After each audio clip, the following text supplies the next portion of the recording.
Jadi kita akan gali Kang Mas, apa saja yang plus minus dari CB50R. Ternyata si Merah sudah nyampe di rumah IWB, di markas IWB. Jadi ini iseng-iseng aja sih IWB jajarin sama KTM Adventure 390. Ternyata jauh banget Kang Mas. Lihat nih, dari sisi dimensinya, gedenya memang beda kelas ya. Beda kelas, tapi namanya juga iseng-iseng Kang Mas. Jadi ya nggak apa-apa toh ya toh. Jadi ini si Merah CB50R yang sudah tiba di newsroom IWB.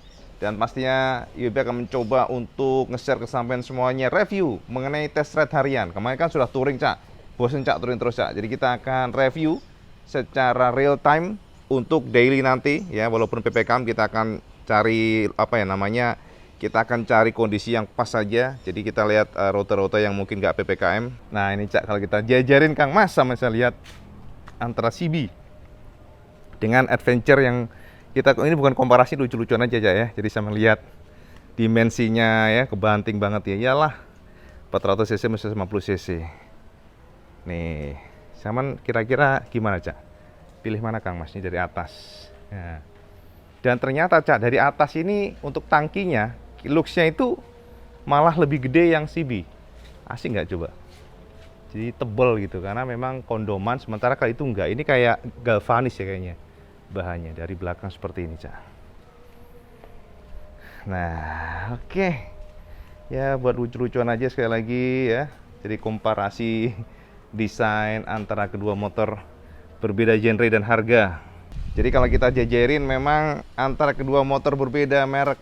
Satunya CB50R seharga 30 jutaan, satunya seharga gedeng tenan. Harganya 120 jutaan.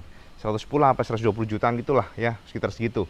Jadi ini adalah sebuah motor yang berbeda genre, berbeda komponen, berbeda apa saja berbeda pokoknya Cak. Dari samping, tapi ya keren juga sih ya Cak ya. Kalau kita jajarin oke-oke aja lah ya. Satu jangkung, satu silinder Cak, sama-sama satu silinder. Hanya beda cc 150 melawan 390. Dan kita lihat seperti ini. Jadi WP paling suka sih Cak, banding-bandingin dimensi itu kayaknya asik gitu loh. Jadi kalau kita lihat memang sekali lagi Eropa itu berbeda dibandingkan dengan Jepang. Karena Eropa perangkatnya beda semuanya. Dari suspensinya aja yang depan tidak menggunakan merek Jepang Cak. Jadi untuk KTM itu menggunakan merek WP. IB sudah share sampai kemarin kan WP Apex. Sementara untuk yang CB ini yang terbaru, generasi yang memang muscular looks-nya ya, mogi looks banget ini menggunakan Showa upside down dengan SFBP. Jadi ngomong susah. Separate Function Fork Big Piston. Jadi ini memang beda banget dibandingkan dengan suspensi upside down biasanya, karena ini lebih maju Big Piston. Sementara yang ini menggunakan Apex dan ukurannya beda Cak. Kalau kita lihat memang gede banget untuk yang KTM ini. Jadi ini 43 mm. Saya perhatikan di sini nih. Tuh 43 mm dari tube-nya. Makanya kalau kita lihat triple clamp-nya yang atas sampai yang bawah ini gede banget kan, ada dua baut di sini Cak. Tuh. Sementara kalau yang ini ya memang beda kelas. Jadi klemnya yang lebih kecil. Hanya satu klem di sini, tapi sama-sama menggunakan bautnya baut L Cak. Nah, jadi ini 37 mm. Ya. Jadi memang beda kelas sekali lagi. Jangan disamakan Kang Mas. Tapi untuk kelas 30 jutaan ini sudah paling jos gandes berarti BB untuk naked 50 cc-nya dari segmen ini ya pastinya. Nah, kemudian IWB akan mencoba sih kepada sampean ya beberapa plus minus dari CB ini akan jabarkan sampean semuanya. Tapi sebelum itu kita lihat dulu lah tampangnya. Ini kucing melu-melu Cak, pengen nampang dari kemarin tuh glibet kayak mau iki lho. Glibet wae iki. Iki panggah apa ya? Homal hamil terus homal hamil baru lahirin hamil lagi ya. Namanya juga kucing Kang Mas. Yang parah tuh masalahnya anaknya itu Cak dibiarin aja gitu Cak, kemana gitu mati sendiri. Jadi emak ran Jawa yang ini ran Jawa, ran genah. Oke. Dari sini saya perhatikan, keren nggak sampai ini paling suka sih Cak. Ini beda gen ya, genre ya. Aduh panas Kang Mas, baterai keluar langsung. Nah ini kalau kita lihat dari belakang seperti ini Cak. Asik nggak sih? Ya. Nah jadi gini. Berarti kalau kita share mengenai plus minus sebuah produk tuh pasti kita harus gali benar-benar ya. Jadi kita gini, intinya tidak ada satu produk pun yang sempurna, itu satu pasti ya. Makanya kalau teman-teman sampai debat semuanya mengenai produk yang paling bagus, paling enggak Mas, sampai itu sudah cekokin sama busi Cak. Orang enek Cak. Motor sempurna orang enek Cak. Orang sekelas motor 100 jutaan 250 cc aja juga pasti ada kelemahannya, ya kan. Tapi yang jelas tinggal sesuaikan selera. Jadi sama nggak usah berantem. Kalau ada punya opini masing-masing, contohnya IWB ya. Kenapa IWB milih Honda? Berarti kan sesuai dengan keinginan IWB. Motornya halus, nyaman, mungkin less power untuk top speednya, nggak masalah. Mungkin kalau sampai suka yang berangasan, atasnya pengen top speednya kenceng, tapi getarannya kenceng ya, monggo dipilih mawon yang adalah brand lainnya, ya kan. Sementara kalau Honda, IB suka yang halus, fun to ride ya. Kalau pengen kenceng ya pakai yang inilah. Kalau nggak pakai yang Yono, ya kan. Ono yang jengat-jengat itunya. Apa namanya, tarikannya. Atau kurang puas sama belum duit untuk beli Moge. Tapi WB sendiri sih memang belum terlalu apa ya, passionnya belum terlalu gede lah, tinggi untuk ke Moge itu belum. Masih ya setengah-setengah lah, Cak. Karena masih realistis duit segitu. Masih realistis WB sih. Kadang-kadang ya mungkin masih banyak ini ya, belum berkelebihan duit lah bosonya. Jadi kalau saya menanya ini 110-120 jutaan. Sementara saat ini sudah 118 jutaan ya untuk yang Ninja ini. Ya sama tinggal pilih aja, sementara ini 30 jutaan. Sekarang sampai sesuaikan dengan selera. Oke, jadi kita kembali kepada CB50R. CB, IWB akan mencoba share kesampaian semuanya plus minus dari sisi pribadi. Ya setelah jajal motor ini, ya tentu saja tidak ada yang sempurna sekali. Walaupun IWB sudah pernah bahas kesampaian semuanya, apa plus minusnya. Jadi gini Cak, yang pertama kita minusnya dulu ya, biar sampean dapat gambaran. Sisi minus dari CB50R, setelah IWB jajal motor ini buat touring, ya IWB sudah share kesampaian semuanya. Dan juga beberapa kali kemarin juga IWB gunakan untuk wirawiri sedikit. IWB belum ngevlog ya, nanti IWB akan bahas kesampaian semuanya, ngevlog harian, jadi biar real. Ini sih belum real sih sebenarnya, cuman ya sekilas selalu aja, tapi bisa buat gambaran lah setidaknya, ya kan. Jadi nanti juga IWB komparasi dengan Bison, ini ada Bison ya, jadi kita nanti komparasi lah, desainnya kan lucu tuh. Kayak teman-teman semuanya kan, wah mukanya kayak Bison, oh, apakah demikian ya kan. Opo ngono Cak? Ya kita akan coba nanti Kang Mas. Kita akan coba bandingkan secara head to head dari desainnya sendiri. Oke. Jadi Cak, yang pertama, kelemahan CB50R dari mata IWB. Ya ini nggak apa-apa ya, berkembangan aja Cak ya. Yang pertama Cak, yang rada annoying menurut IWB adalah satu Kang Mas. Ya, jadi satu yang rada annoying. Dikatakan rada annoying adalah footstep-nya. Loh, kenapa footstep-nya? Nah, ini dia nih. Ini memang ya nggak terlalu ini ya, nggak terlalu, kita katakan nggak terlalu fatal, tapi juga kurang nyaman. Kenapa gitu ya? Jadi ini Cak, dari footstep-nya itu tidak ada spring return atau kita katakan pair-nya. Jadi ya gini. Nah, loh, kan simple Cak IWB, kenapa sih gangguin? Kok jadi annoying? Jadi gini Kang Mas. Kadang-kadang ya, kemarin IWB sudah apa namanya? IWB pas touring ya kemarin ya. Jadi pas touring itu kan kita berhenti di lampu merah ya, seringkali berhenti di lampu merah, tapi kemudian itu hijau. Nah pas hijau itu kan kaki turun. Setelah turun kan kita pasti naikin kaki ke atas untuk injek footstep. Tapi ternyata Cak, dari turun ke naik, footstepnya tuh ikut ngelipet. Jadi dia naik ke atas. Nah jadi posisinya jadi gini nih, tek kayak gini, tas. Nah padahal kaki kita naik nyari dia nih ya. Jadi otomatis kita harus benerin kaki lagi, apa benerin ini harus ditendang-tendang baru dia ini. Jadi agak ganggunya di sini sih kalau IWB pribadi ya. Jadi seharusnya kalau dia ada spring return-nya kan dia akan balik lagi kan. Maksudnya kalau kita kesenggol pun dia akan balik lagi. Kalau ini enggak. Dan ini ngelipet kayak gini aja, jadi bikin kurang nyaman, itu aja ya. Itu yang IWB rasakan. Jadi seharusnya mungkin in the future Honda ya ini sih simple ya. Simple tapi harusnya memang mengganggu kenyamanan dikit sih. Jadi gitu ya. Jadi ini tek udah nggak balik, jadi kita sendang-endang pakai kaki sehingga mengganggu konsentrasi kita di jalanan. Itu yang pertama Cak. Oke. Kemudian yang kedua adalah nggak tahu. Ini suaranya pelan banget ya, suaranya pelan banget. Tapi memang sepertinya ciri khas dari rantai ini. Rantai motor ini adalah adanya suara kayak kricik gitu. Pelan sih, tapi nggak terlalu signifikan, tapi nggak terlalu silent gitu, gimana sih, ada kricik gitu tuh. Nah jadi ini yang IWB apakah ini kurang kenceng ya, IWB juga oh iya nih kayak kurang kenceng nih Cak sebenarnya Cak, tapi memang ada suara kayak kricik jadi halus sih suaranya, cuman mengganggu kesenyapan engine yang sudah senyap. Rasanya kayak aduh gak enak aja gitu sih, kricik pelan banget ya suaranya. Jadi nggak silent itu, nggak silent banget, jadi ada semacam kayak kricik gitu. Nah itu yang kedua. Oke. Kemudian yang ketiga itu adalah dari sisi vibrasi di bagian sini, Cak. Kalau kita kenceng ya, high rev gitu ya, high rev itu high RPM, itu bagian sini tuh kayak ada getarannya tuh, setelah itu silent banget ya. Maksudnya getarannya kok silent sih, getarannya kan halus banget, getarannya halus banget, tiba-tiba nongol getaran gitu, jadi kayak rada kaget, bukan kaget sih sebenarnya, kayak rada jomplang aja. Ini kan totally bener-bener halus, Cak. Sama kalau nyoba motor ini pasti akan surprise, karena Honda manajemen vibrasinya bagus banget di generasi yang baru ini. Dan ternyata, namun pada pertengahan, bukan pertengahan sih, pada high RPM tiba-tiba nongol aja di bagian akhir sini. Yang unik tuh di sini, Cak. Kalau di bagian full step, kemudian stang juga lumayan oke sih peredamannya, karena memang kan sudah ada namanya peredaman di sini, Cak. Nah, peredaman di sini nih. Kayak aja dampernya di sini dan aman ya. Sama nanya, Cak IBB, kan ini ada goyang kayak Honda Win, apakah aman? Aman banget, Cak. Jangan khawatir kalau itu sih, nggak usah khawatir. Jadi memang sudah ini kuat. Jangan pikir karena dia ada gerak dikit, enggak. Ini kan bautnya gede banget bawah sini nih. Aman banget. Jadi ini memang untuk kenyamanan ya. Jadi itu yang IBB rasakan sih. Jadi bagian tengahnya sini agak vibrasi. Ger gitu. Kalau high RPM di atas 8000 itu yang terasa. Jadi di bawahnya itu halus, tiba-tiba dek langsung nggak getar semua. Karena mungkin nafasnya memang pendek kan motor ini. Jadi motor kayak dipaksa teriak gitu, Cak. Itu sih yang ketiga ya. Ketiga dan keempat yaitu guys, keempat sih termasuk dari sisi performa top speed ya, yang B sudah share ke sampean semuanya. Tapi kalau BB sih nggak terlalu bagi BB pribadi nggak terlalu mengganggu, karena memang kita lari 100 ya di jalanan biasa gini udah ngeri banget.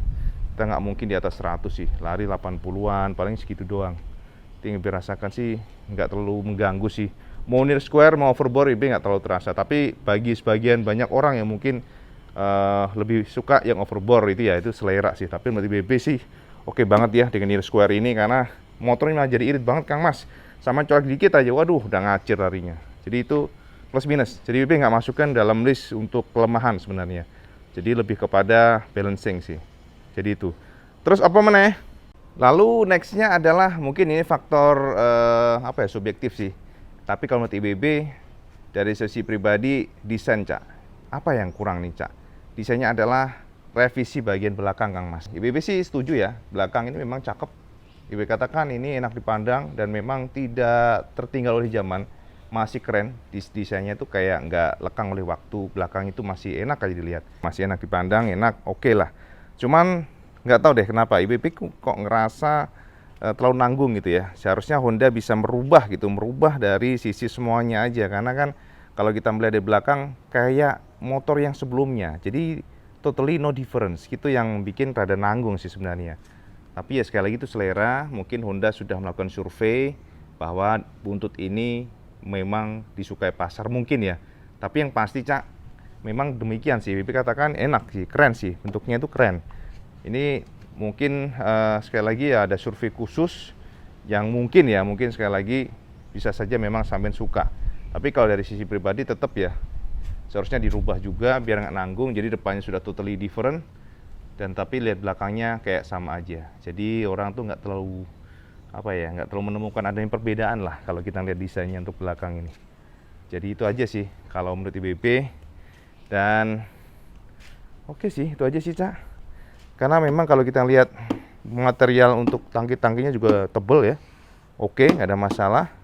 Kalau kita bandingkan dengan Yamaha nggak kalah, padahal Yamaha kan identik dengan tangkinya itu maksudnya plastik-plastiknya tebal. Cuman kalau untuk spotnya ternyata Honda bagus ya.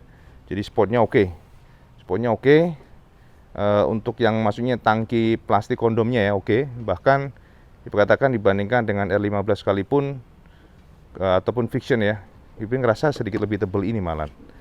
Nggak tahu, mungkin harus diukur mungkin. Tapi itu sih yang dirasakan ketika neken-neken gitu atau ngetok-ngetok tuh, ini solid dan tebal, termasuk oke. Oke. Jadi itu sih kelemahan di mata IBB untuk CB50R ini. Untuk posisi ridingnya oke banget, buat boncengan juga enak. Oke. Itu ya, ini yang IBB bisa share sama semuanya.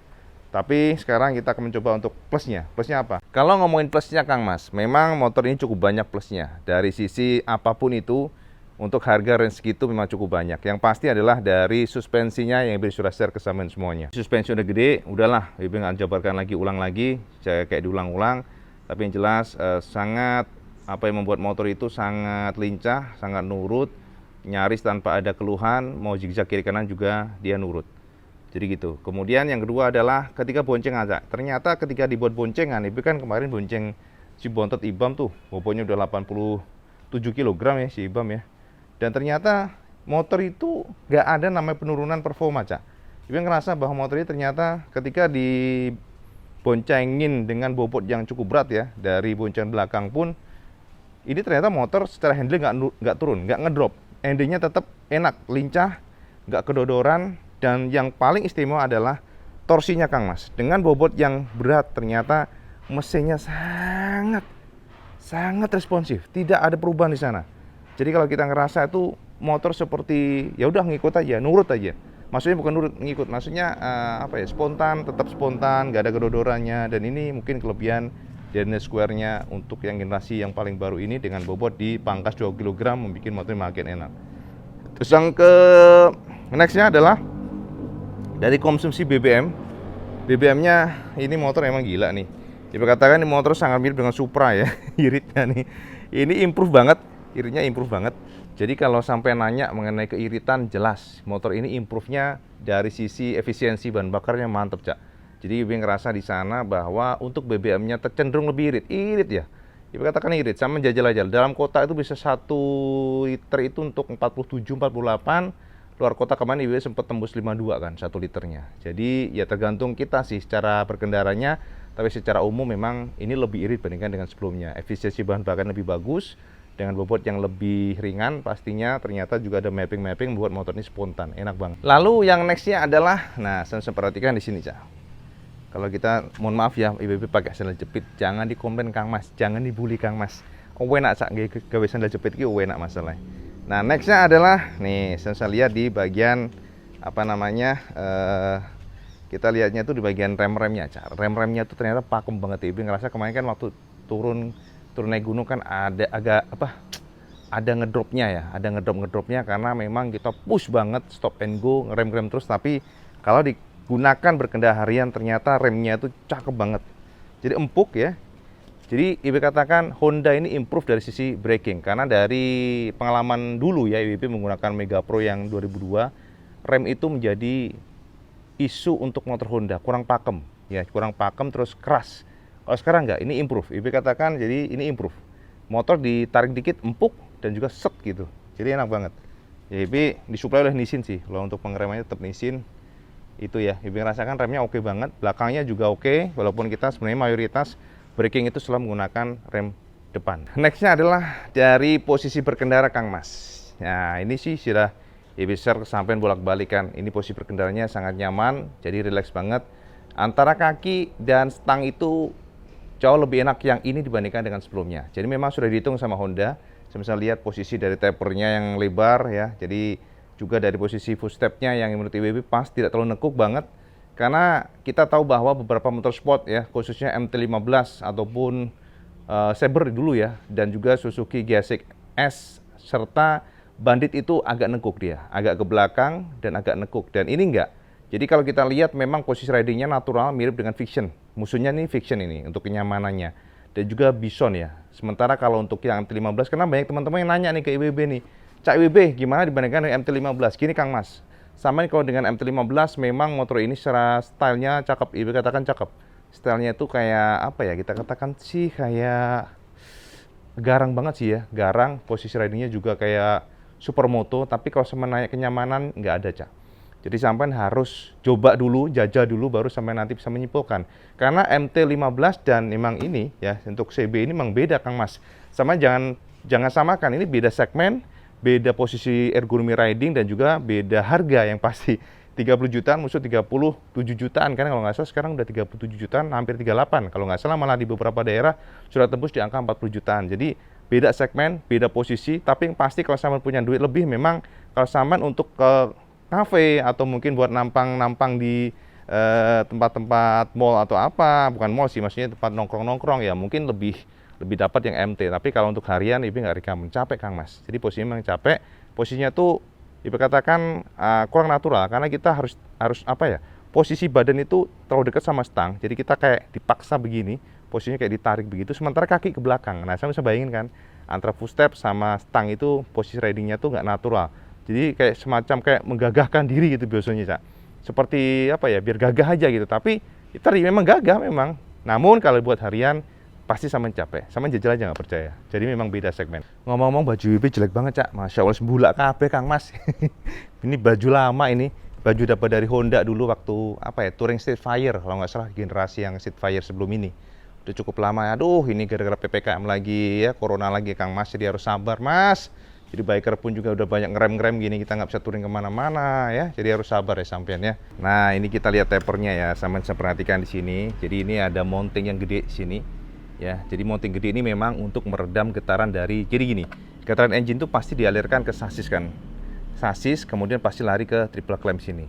Ternyata Honda cerdas. Honda memberikan damper di sini. Jadi damper semacam karet yang diberikan di bagian tengah sini. Gunanya apa? Supaya tidak tersalurkan langsung ke bagian stangnya, Cak. Ini memberikan feel vibrasinya tuh jadi nggak langsung ke stang, kayak halus, stangnya itu nggak terlalu getar gitu. Karena ya ini tadi getarannya kan diredam sama dampernya seperti ini. Dan damper ini diikat sama baut gede di bagian sini, di bagian stangnya sini. Bawahnya ya ada baut yang memberikan feel halus ya di bagian stangnya. Ini WB suka ya, asli suka. Saman jajal dulu deh, nanti pasti Saman merasakan nyaman yang diberikan oleh CB50R terbaru ini. Dan dampernya itu lebih gede dibandingkan dengan sebelumnya. Jadi sebenarnya Honda itu tidak hanya yang ini, Cak.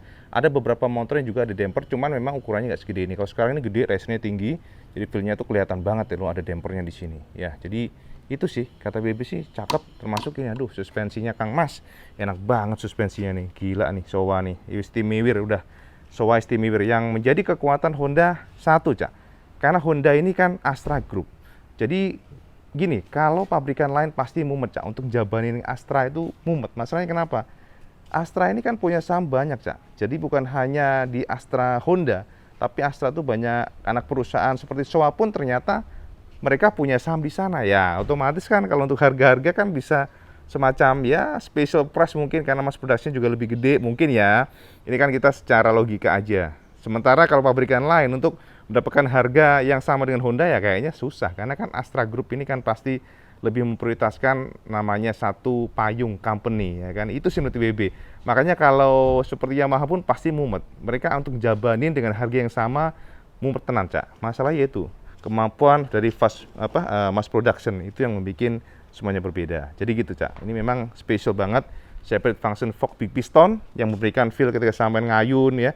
Itu benar-benar solid. Jadi kalau sampean braking, sampean mengerem secara dadakan pun ini motor akan stabil banget. Nggak ada ngayunnya sama sekali. Jadi kayak dep, kayak nancep di aspal dep gitu, Cak.